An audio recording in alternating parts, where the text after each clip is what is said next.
Hello, dog lover. My name is Saro. I'm a dog trainer, also coach dog owners. Welcome to another live show. On this channel, we go live every Friday at 9 a.m. Pacific Standard Time to talk about dogs and answer your dog related questions. Hope you're doing well.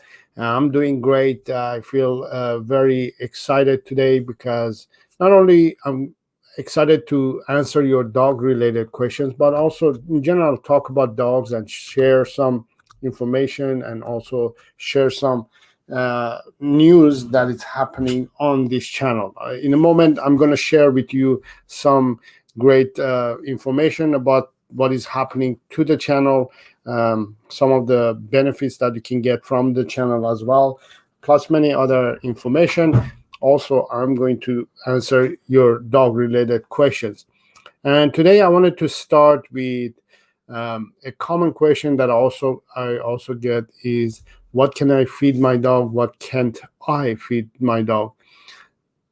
There are certain things that you shouldn't be giving your dog, and there are certain things that you should be offering to your dog. In today's video, I'm gonna mainly focus on uh, what you should feed your dog. So I have a video prepared for you to watch this. So we're going to watch it together. It's a list of 10 items that you shouldn't be feeding your dog. And there are certain reasons why you shouldn't be feeding these things to your dog, just because your dog has different digestion. Dogs are not used to certain diets, certain foods, certain um, fruits and vegetables and things that usually humans are okay, but dogs are not okay. So we're gonna watch this video together, and we're gonna go from there. And then I'll come back and we'll start on talking about more about dogs and answering your questions. In this video, I'm going to share with you 10 food items that are toxic to your dog. Here we go.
If you like this video, all right, please give hope you enjoyed that.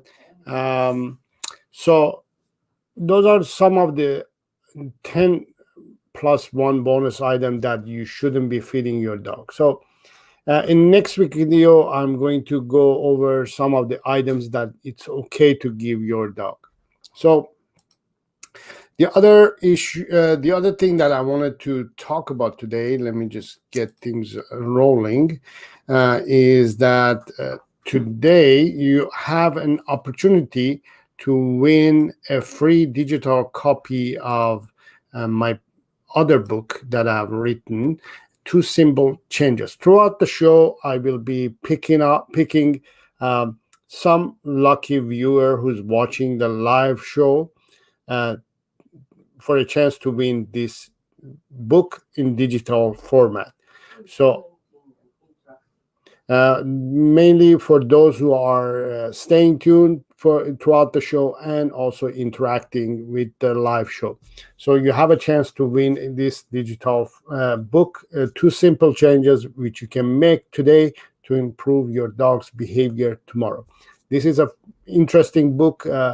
It's a short book, small book, not too much reading happens, but the tips that I share in the book are going to change your perception about your dog, and also your dog's behavior will improve, I guarantee it. So if you want to win the book, stay tuned throughout the show, be interactive, interact with the chat in the chat line with me, with other viewers like yours.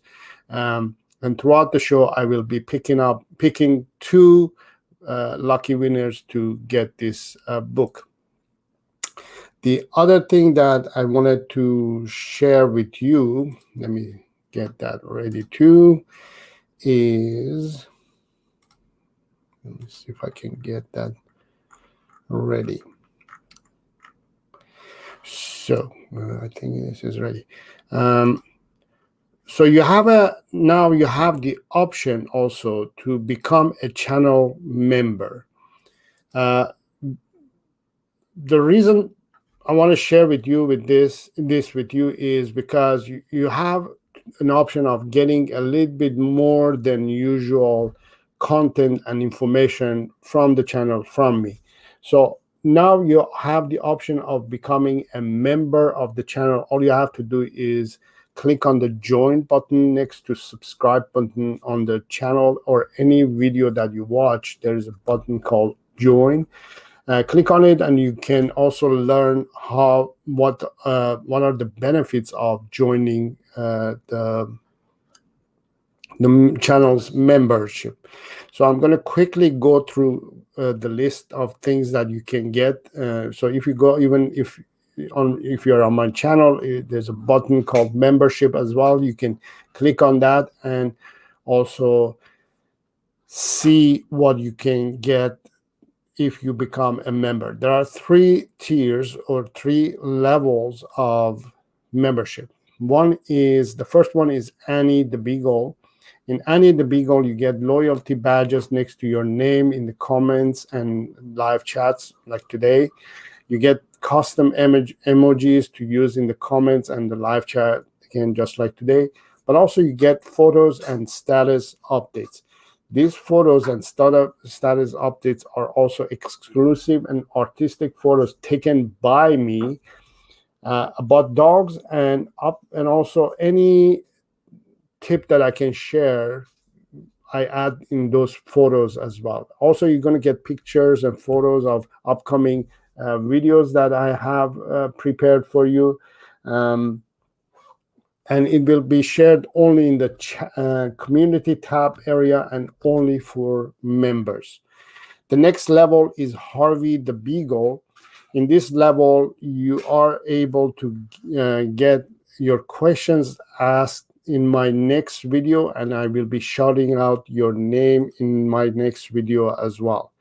All you have to do is ask a question in one of my videos, comments area, and I will be using that question in my next video. The next level is Jonah the Beagle. In Jonah the Beagle, you get to have the ability to connect with me one-on-one using my Facebook private Facebook group and talk to me and ask your questions if you have any issues with your dog, and I will be addressing and helping you one-on-one there in person.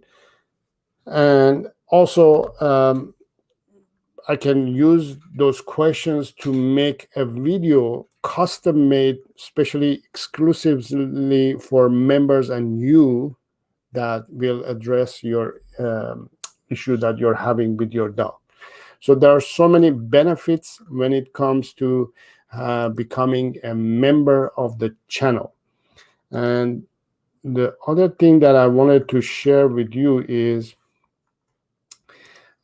let's say you're on the live session now and you wanna ask a question and you want your question to be answered super fast and for guaranteed to be answered. All you have to do is use one of the options, which are the super chat or super sticker. That way you're supporting the channel, and also it guarantees that your question is asked. So all you have to do is click on those icons that you see in the chat area. I'm pointing and the arrow is pointing. Select that, ask your question in that, write your question in that, and I will be answering your question for sure. So those are a few things that are happening with the channel and on the channel, and hopefully you are going to be able to use them and benefit from the channel. And I think that's all I wanted to announce for now. We'll get started on answering your questions. So again, if you want to win the digital book from the two simple changes, make sure to stay tuned throughout the show and also be interactive. And I see that Mithun Nair is in the house, says hello. Thank you for being here. And I will be screening the questions before I answer them, just to make sure that it's a proper question, and also it needs an answer. So you will see me pausing in between the questions, just because I'm trying to quickly read and see if it's a decent question for me to answer or not. Yes. All right, this is a good question. Chimmy Chim is asking a question: how do I diminish or control my dog's prey drive and separation anxiety? So it's a two-part question. Prey drive of a dog. So whenever you have a dog who has some form of drive, let's say I have a beagle, and beagles they also have prey drive, kind of. Harvey, this one, his prey drive is turned off.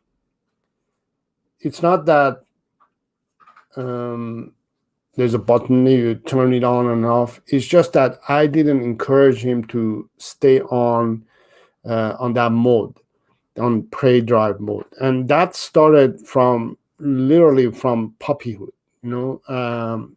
For example, Jonah, my first beagle, he had prey drive. He was one of those beagles who would go and hunt. It was the ideal beagle for hunting. He would go hunt. What it meant for me, for example, personally, it was that we would go for a hike in the woods, and all of a sudden he'll catch a scent, and he would just start woo woo woo baying and just going after the scent. He would disappear for 5, even 10 minutes sometimes, and eventually he would come back. And I knew that he would always find me, because he's a beagle. He can smell, he can sense me, he can follow my scent as well. So he would go and he'll do his thing, and he'll come back. So what it meant was that he was in that mode all the time. He was in the prey mode. He was turned on. His prey drive was on, and he was always on. He was ready to go. As soon as some scent would attract him, he would even turn on fully, and he would go. But with Harvey, what I did from the puppyhood, one of the things that I did is, for instance, I didn't introduce him uh, toys, plush toys, mostly uh, those squeak toys, plush toys, and most of the toys in general, just because I didn't want him to interact with those. Because one of the problems with the toys is, if you, for example, if you have a plush toy, I don't have a plush toy, but if you have a plush toy, something like that squeaks, I don't have one handy at the moment, but one of those plush toys, they resemble and sound like live animals.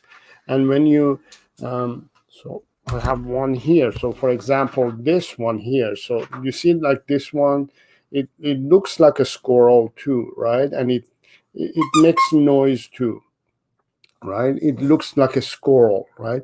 So if I play with my dog with this, what am I teaching my dog? I'm teaching my dog that this is something that you have to interact with it.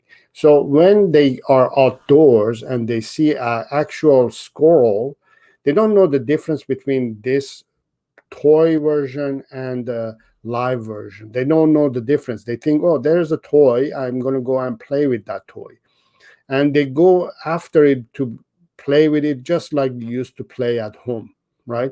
So I hate these toys in a way. I don't recommend using toys that resemble animals. In general, stuffed toys, squeak toys, toys like that, I don't recommend you to use it.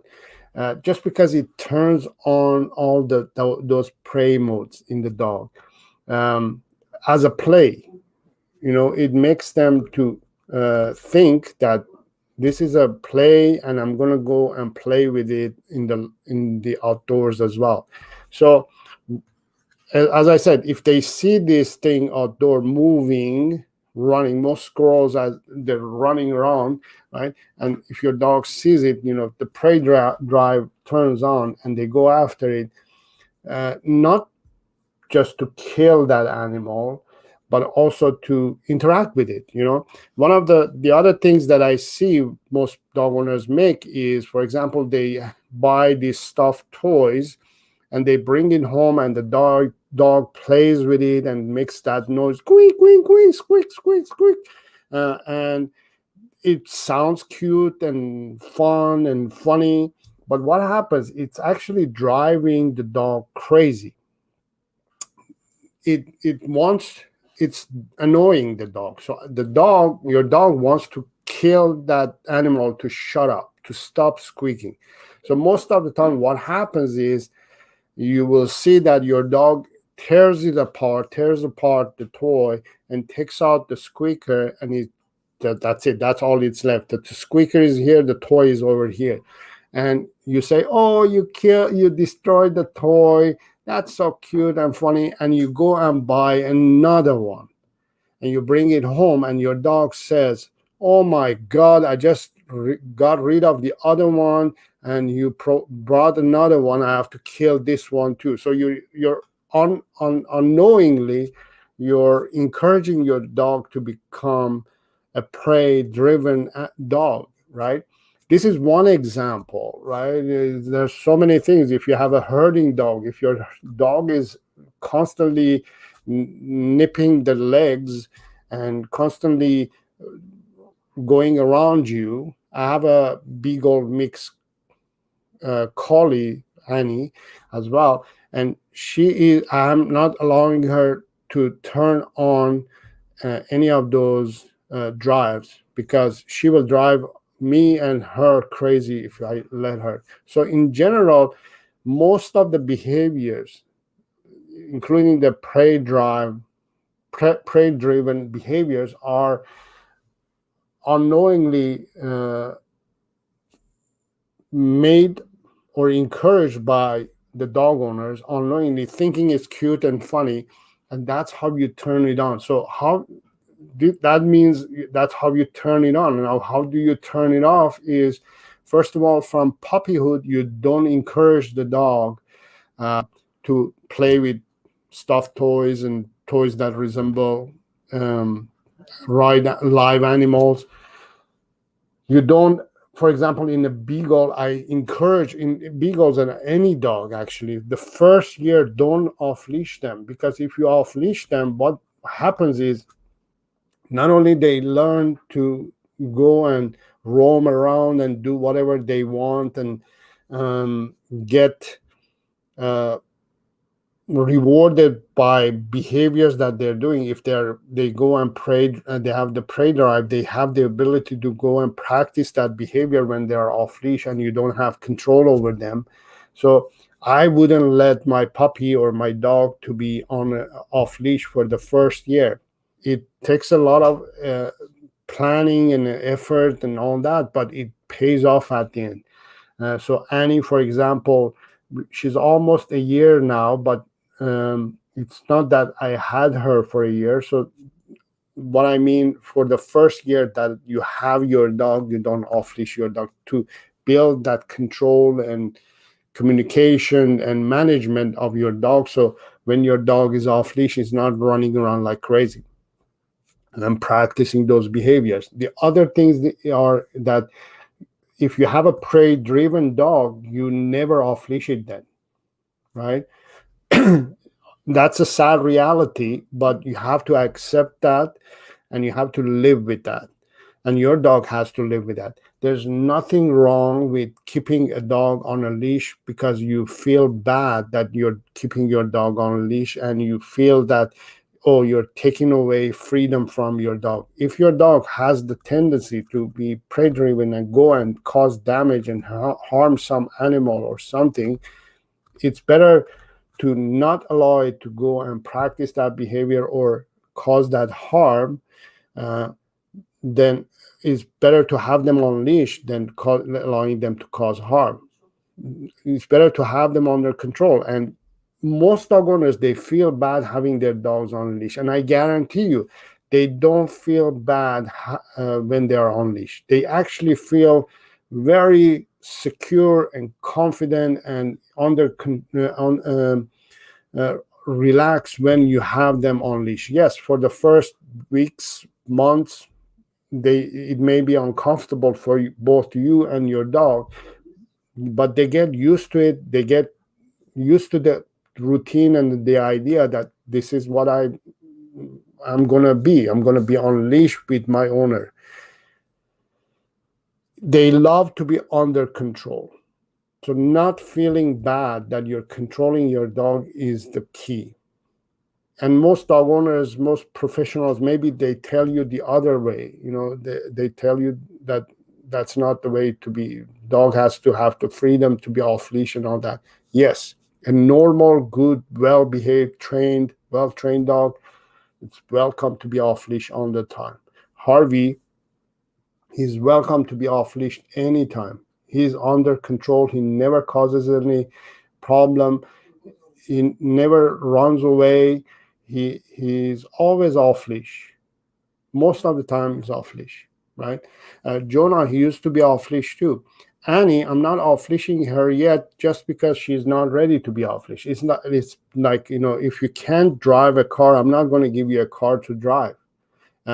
If you're not able to drive a car or you're not ready to drive a car, we won't give that person a car. Simple as that. So I hope that helps with the prey drive issue. Now, the separation anxiety is a different issue. The separation anxiety, I'll give you a quick explanation. Yeah, I'll share with you a video link as well. Separation anxiety is something that a dog, this is something that I think most dog owners, they don't realize, and I think it's important for dog owners to understand that dogs have been bred and designed for humans, by humans, for humans, right? So that means dogs need humans, humans need dogs. So we are a pack. You can't separate this pack. Dogs are not meant to be living alone or without their human or without their so-called master, right? They are born to live with humans and work for humans, be around humans, be by humans. Um, thank you. So it is important and wide. It's very important for them to be with humans, and it's not natural for them to be separated from their human. Once you separate the dog from human, it becomes as a punishment. If they feel like they have done something wrong and you're punishing them, it's very important to understand this. It's like um, it's like they are they are designed to be with humans, and then we separate them from humans. It's just not normal. So understanding that, I think it will make a lot of sense to you once you get the point.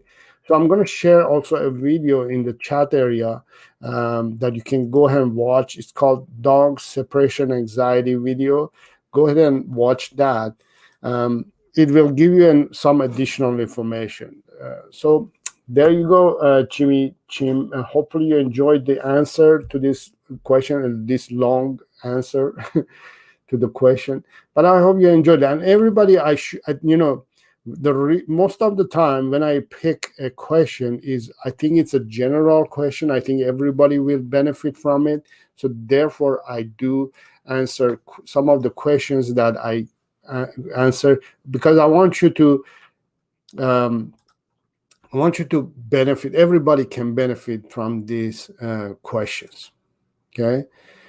Let me see.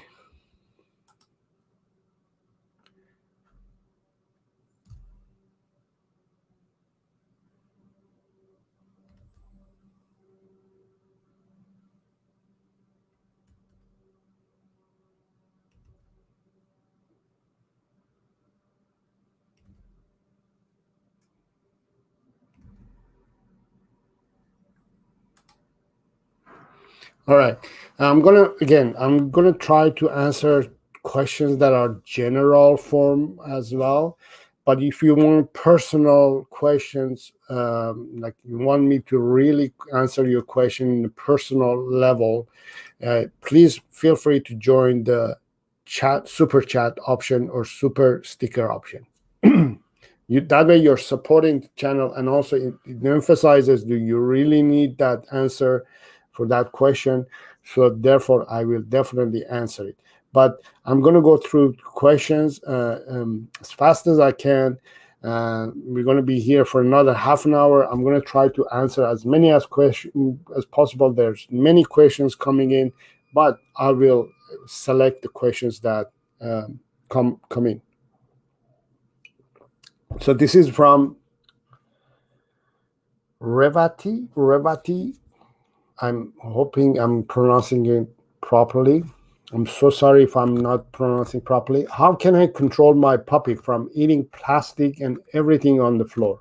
And how can I stop her from chewing everything? If you have a puppy, you have to consider puppy proofing your house. It's just like having a kid, right? If you have a kid, what you want to do is you want to make sure that the environment is safe for your kid. You don't just leave everything on the floor. You don't leave things on the tables. You don't leave stuff on the counter, because you have a dog now, right? A dog doesn't know the danger or the difference between plastic and a food. A plastic that has some form of scent on it, it will mean something different to your dog, but to you it doesn't mean anything, right? So you have to make sure that the house, your home, is puppy proof. What that means is anything up to here in the house, lower than this height, has to be removed. has to be cannot be in the height of your dog's level. Okay, and the other thing is you should have an area dedicated to your puppy. Your puppy is either in an area that is cleaned and safe and fenced and with the expand, and it's designated for your puppy, and either it's in there or in a crate where it's safe, right? So a puppy, remember, you're raising a puppy, right? You're not really training it, you're raising a puppy. What that means is you have to make sure that the environment is safe and secure for your puppy. Okay, so make sure that you puppy proof the area that your puppy is living. Now, how do you stop her from chewing? There are two main reasons why puppies are chewing. One is because they're teething, and the other part is because they're bored. Teething happens because your puppy is replacing the puppy teeth with adult teeth. So they have a funny sensation in their gums to release that, to be relieved from that sensation. They chew things, because whatever they chew, the gums get massaged, and that relieves them from that sensation. So they will find anything, your hand, coffee table, whatever they find, they will chew on it because it makes them relax, right?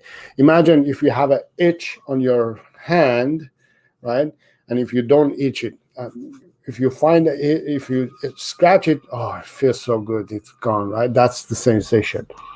And the other reason is boredom. If your puppy is bored and has nothing to do, it will start chewing things, because dogs don't have hands. If we have hands, we go on use our hand to read a book, go through our phones, interact with this.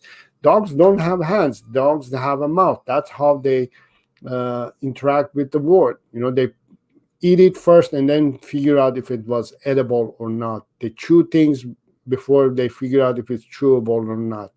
So provide proper amount of physical and mental stimulation for your puppy, and provide chew toys. Okay.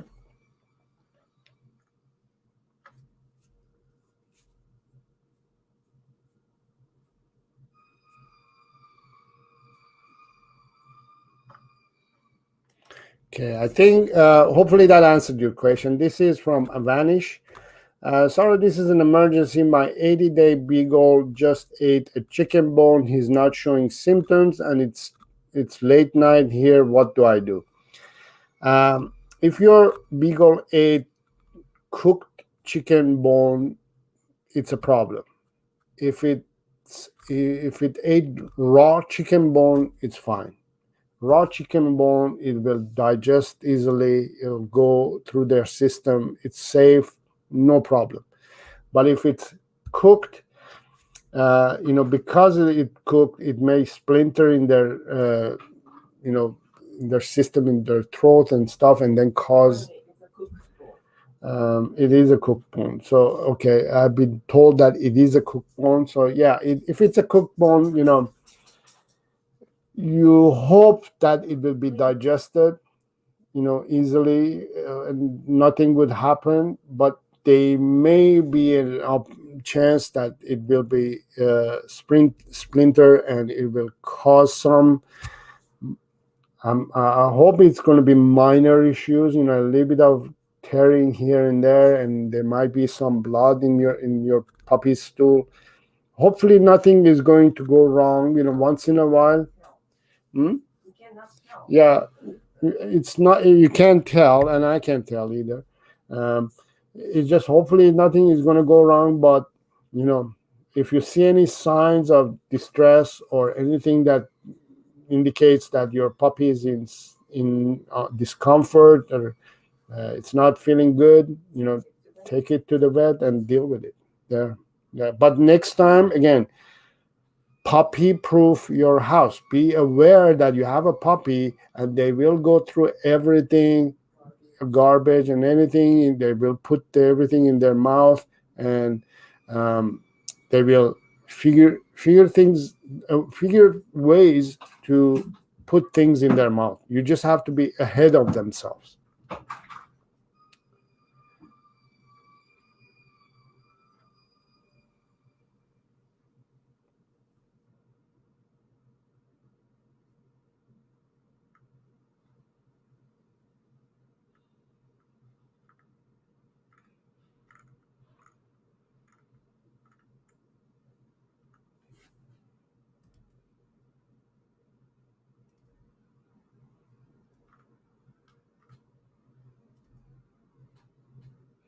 Okay, let me see. There's.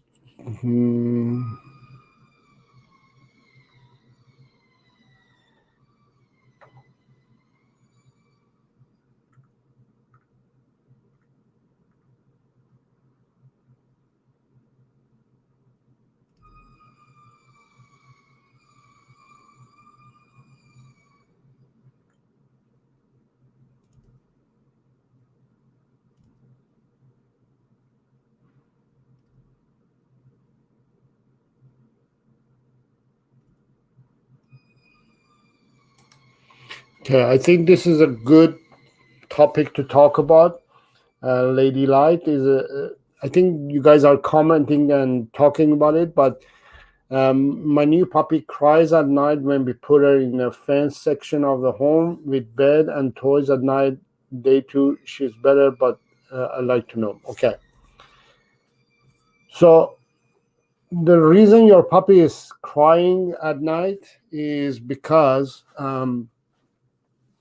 you're separating your puppy from you, right? Again, it's important for you to understand that your puppy or your dog has been bred to be with you.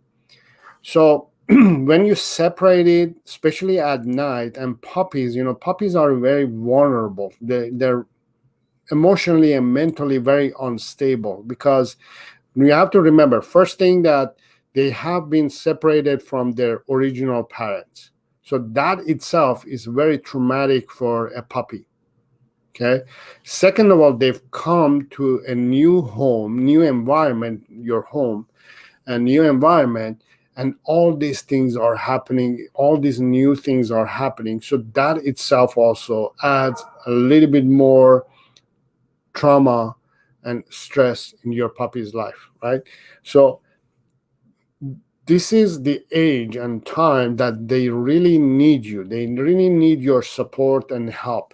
And if you let them sleep alone at night, that traumatizes them even more.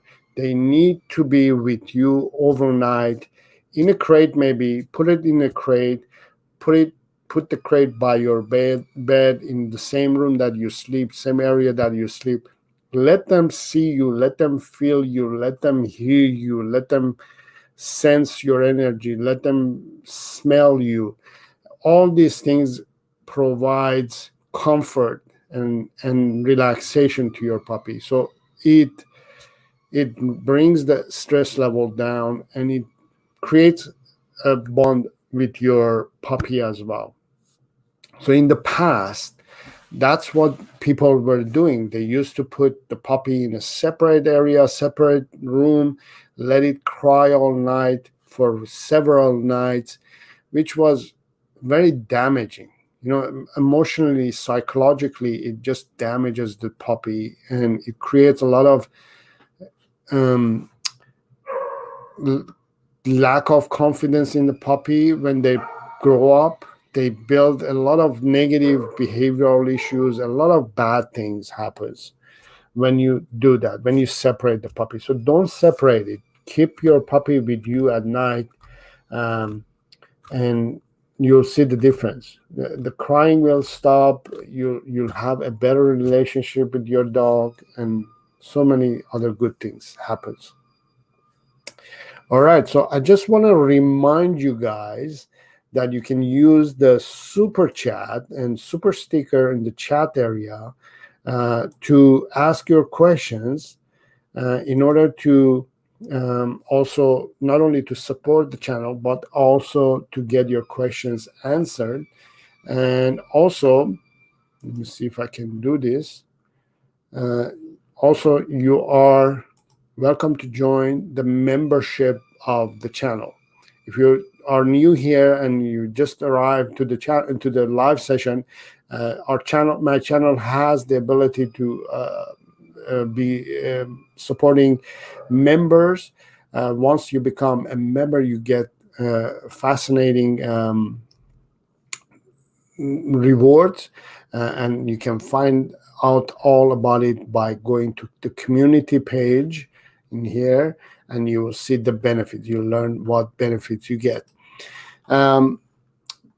Okay, so and also, yes, the other thing that I wanted to mention, let me see,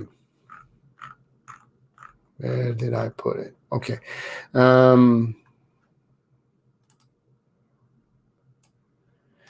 If you want to win a free copy of my digital book, Two Simple Changes Which You Can Make Today to Improve Your Dog's Behavior Tomorrow, make sure to interact. And I'm going to announce one of the winners now, and one by the end of the live show. So I'm going to select a name. Let me go through the names, and I'm going to select, and let me see if I have somebody who is very active. I'm going to go with I'm just waiting for my assistant to come and give me a name. Yoko, do you have any name? I'm going to go with Chimmy Chim. That's a cool name. I just like that name. Chimmy Chim. Send me an email at info@sarodogtraining.com. I'm going to put the link email address in the chat area.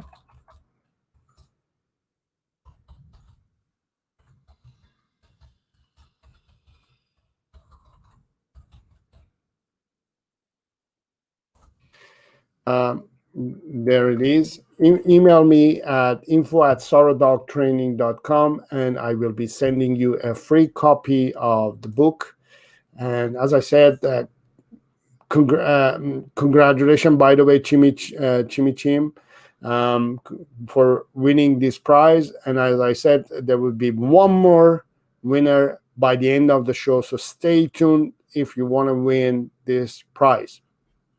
And I'm going to go through the questions one more time and find a question that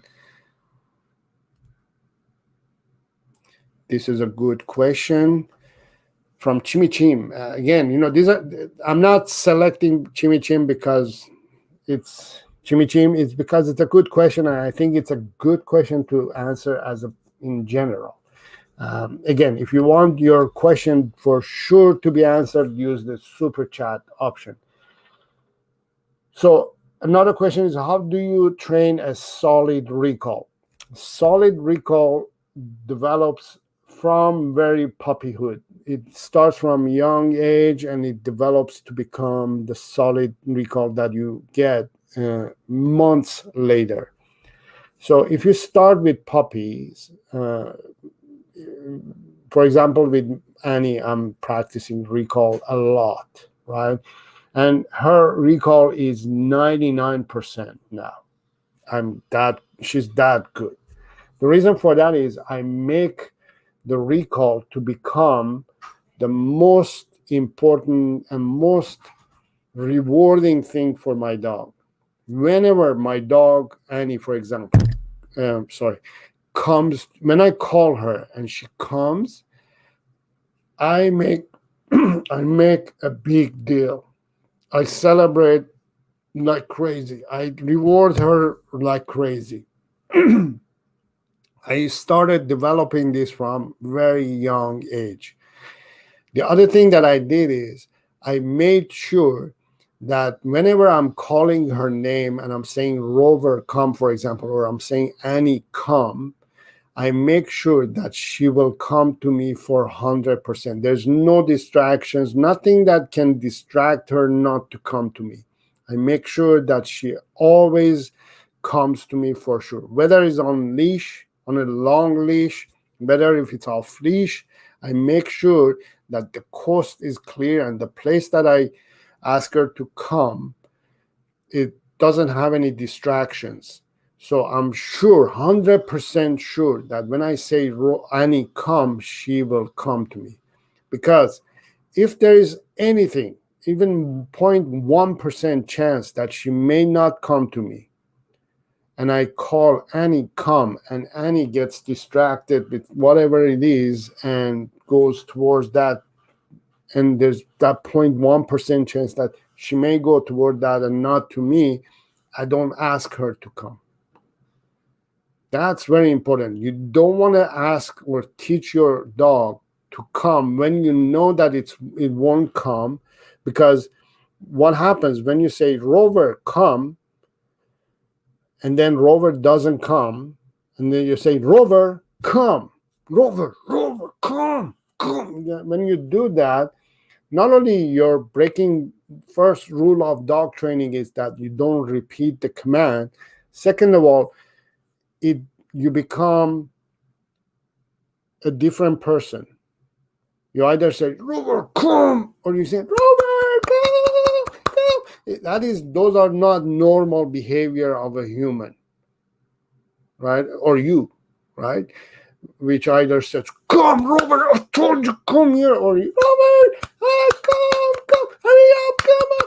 Instead of those, which is my normal calling would be, Rover, come. That's my normal tone, normal way of calling. And I make sure when I'm calling that, when I'm saying that, again, there's no distractions. I have it under 100% control, and I'm sure that Annie is going to come. I make sure that she will come all the time. So every time she comes also, there is something good happening. Every time she comes to me, either I'm playing with her, there is some good reward, either we're going out for a walk, or she gets to play with another dog. I'm not giving her treats. I don't give treats. As you know, in my channel, I don't focus on treat training. I don't give her treats whenever I call her to come. The reason for that is because then she will come for the treats. But when I say come for me, or this dog that you're going to play with, or this walk that we're going to go for, or this thing that is going to happen, this game that we're going to play, she comes because me connects them to the reward. But if I use treats or food to call her and come and reward her, she will come only when there is food. Food is a very high value as a reward, yes. But what it does, it devalues everything else. So therefore, what happens is treat becomes number one reward for your dog. And if there's no treats, sometimes happens that we don't have treats, then your dog says, you lost the point. I came to you and you didn't give me treats. I came for the treats. I didn't come to see you. The reason I came to see the treats, to get treats. But if you don't have treats, because it's a high value, you lose everything else. So now, when I call her to come, I'm the biggest value to my dog. I'm the best thing that happens when I call her. So that's very important for you to learn. I hope that makes sense.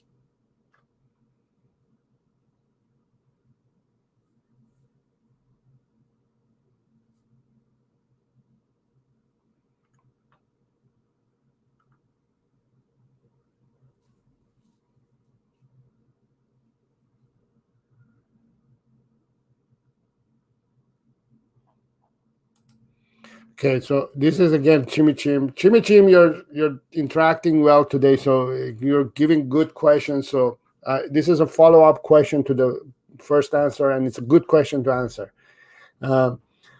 Since I said you cannot let a dog off leash with high prey drive, if it is a little bit better, it can be off leash in a dog park. Yes, I forgot to mention this part. The, you do not off leash a dog who you don't have control 100% over it, and or has a prey drive or some issues, fear drive, fearful, if it's fearful, or if it's reactive or things. You don't off leash a dog.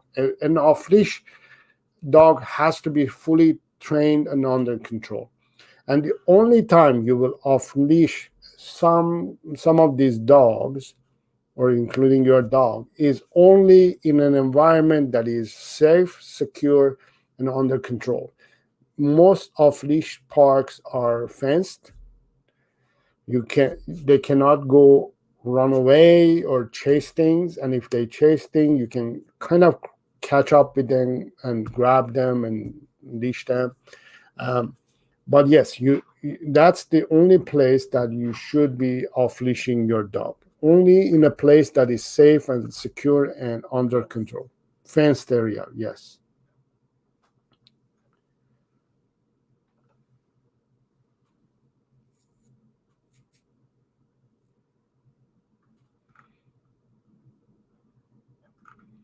Is there any question that I haven't answered, Yoko? Yeah, there are many, but then to this avalanche, Mm, many questions. okay. So I think you could answer one of these questions. No, no, not avalanche. Traveling. Tabulin. Traveling has this question that you could answer, which is it says there are no dog freight, no dog care or dog park or anything for dogs except pet stores. There's only one dog nearby. We try to socialize most of the time. Is it enough? Okay, this is a good question from Tavli. There are no dog care or dog park or anything for dogs except pet stores. There is only one dog nearby. We try to socialize most of the time. Is it enough? Yes. So unfortunately, I know it's kind of weird situation that you don't have that option, but one of the things that I want you to also remember and realize that again, dogs are mainly bred and designed for humans, to live with humans, by humans, to do work and live with humans in general. So dogs are mainly meant to live with humans. Now, if there are other dogs, it's okay, it's good, it's beneficial, Bonus. it's a bonus, yes. Now, if you don't have dogs to socialize your dog, it's matter of making sure that your dog is highly under control of you. What I mean by that is your dog should learn that everything else, no matter whether they are in sight or not, I shouldn't be reacting to them. The problem with dog to dog socialization, I would say, kind of problem is the problem is that we don't socialize them properly. So what happens is a dog doesn't know how to react with another dog. So your task is to teach this dog that whenever you come across a dog or a cat or a squirrel or a rat or whatever, a horse, any animal or an object as well, a car, a broom or whatever you come across, get cues from me first, and what to do and how to react, and then I will tell you how to do and what to do. So what I mean by that is, if your dog comes across something that hasn't seen before or is rarely sees, for example, dogs, I want you to make sure that your dog checks in with you and says, "What do I do?" And you say, "Sit," or "Stay," or "Calm down," or "Relax." Or, you can do this by using training. By training, you can communicate these things to your dog. So your dog says, "Oh, so this is okay. This is safe. I'm not supposed to worry about it. Okay, I'll trust you. I trust you. The dog has to say, I trust the human that is controlling me, so I can go and deal with this, right? So that's the idea. You want to make sure that your dog gets cues from you, so um, it will know what to do. So yes, you know,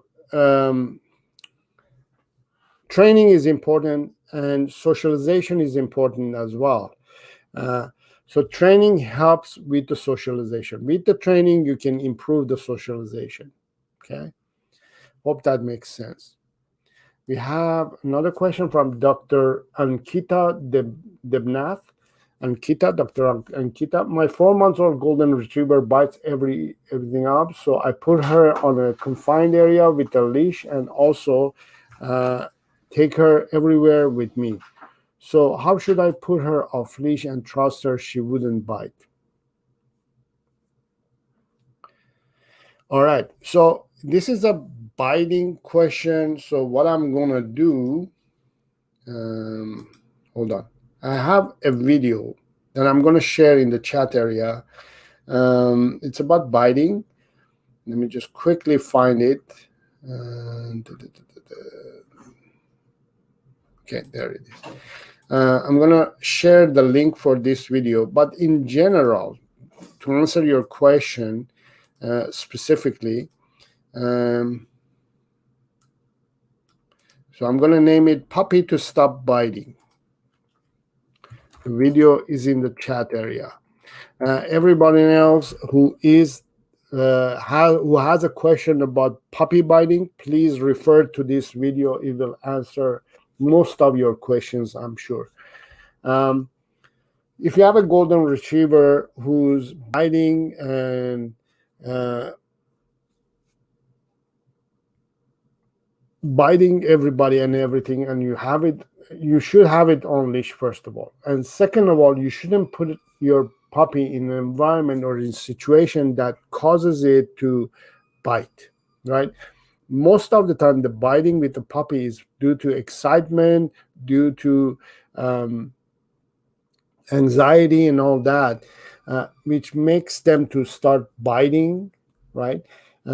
And that's a sign that your puppy is not ready yet to be involved with that environment.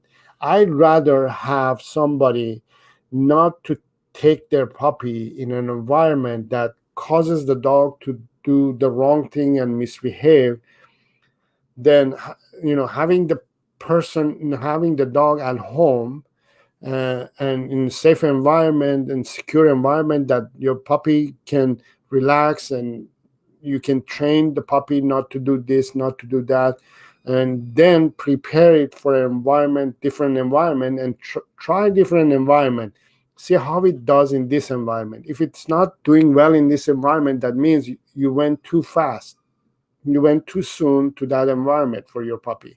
So it's a realization that you need to go back and practice more, help your puppy to learn a little bit more, calm down, and then go to the next level. Okay. So I hope this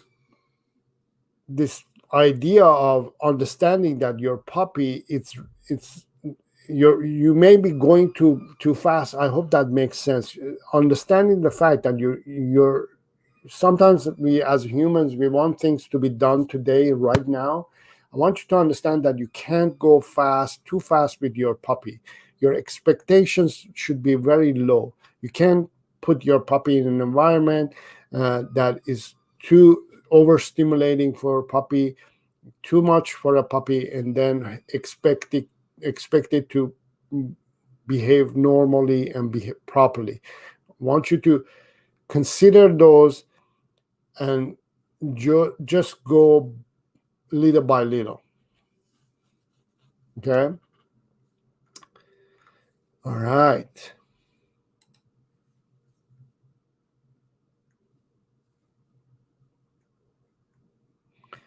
All right. The next name that I'm gonna select to win My book is going to be